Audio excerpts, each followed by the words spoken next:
লাগাতার 3টি test match জিতে সিরিজ নিজের নামে করার পরও সেখানে থামছে না টিম ইন্ডিয়া।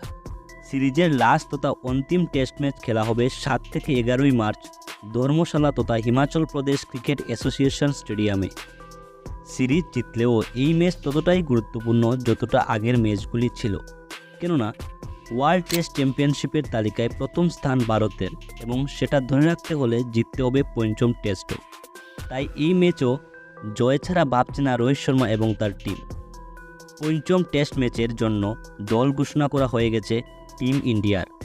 দলে ফেরানো হয়েছে জসপ্রীত বুমরাকে এবং চোটের জন্য রাহুল নেই এই ম্যাচেও।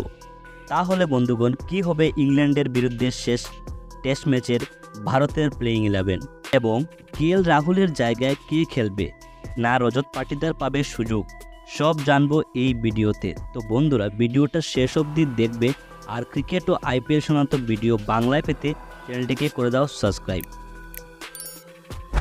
পরিবেশ পরিস্থিতির দিক থেকে বিচার করলে ইংল্যান্ড তার ঘরের মাঠে খেলবে মনে হচ্ছে, কেননা ধর্মশালার পরিবেশ প্রায় ইংল্যান্ডের মতো, যেখানে রয়েছে ঠান্ডা এবং কালো মাটির পিচ, যেখানে ইংল্যান্ডের ফাস্ট বোলার কিছুটা সাহায্য পাবে। এরকমই প্ল্যান করছে ইংল্যান্ড এবং তাদের প্ল্যানে জল ঢেলে দিতে ভারতও দুর্দান্ত প্লেইং 11 ঘোষণা করেছে, যেখানে ওপেনিংয়ে থাকছে রোহিত শর্মা এবং যশস্বী জয়সওয়াল।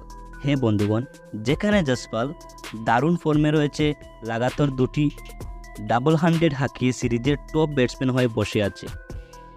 মিডল অর্ডারে আছে শুভমন গিল, রজত পাটিদার, সরফরাজ খান। বিরাট কোহলির জায়গায় রজত পাটিদার সুযোগ পেয়েও নিজেকে প্রমাণ করে দেখাতে পারেনি এই সিরিজে, তবে সরফরাজ খান ভালো পারফরমেন্স করেছে এই সিরিজে। এবং লোয়ার অর্ডারে আছে ধ্রুব জুরেল, রবীন্দ্র জাডেজা, অশ্বিন এবং কুলদীপ, জসপ্রীত বুমরা, মোহাম্মদ সিরাজ এবং আকাশদীপ। হ্যাঁ বন্ধুগণ, ধ্রুব জুরেল তার ডেবিউ ম্যাচে ভালো প্রদর্শন করেছে এবং রবীন্দ্র জাডেজার তো কোনো জবাবই নেই।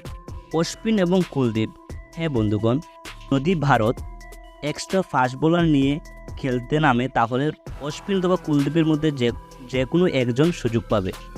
এই ছিল ইংল্যান্ডের বিরুদ্ধে পঞ্চম টেস্টের ভারতের প্লেইং 11। তো বন্ধুরা, ভিডিওটি কেমন লাগলো অবশ্যই কমেন্টের মাধ্যমে জানাবেন। আজকের মতো টাটা।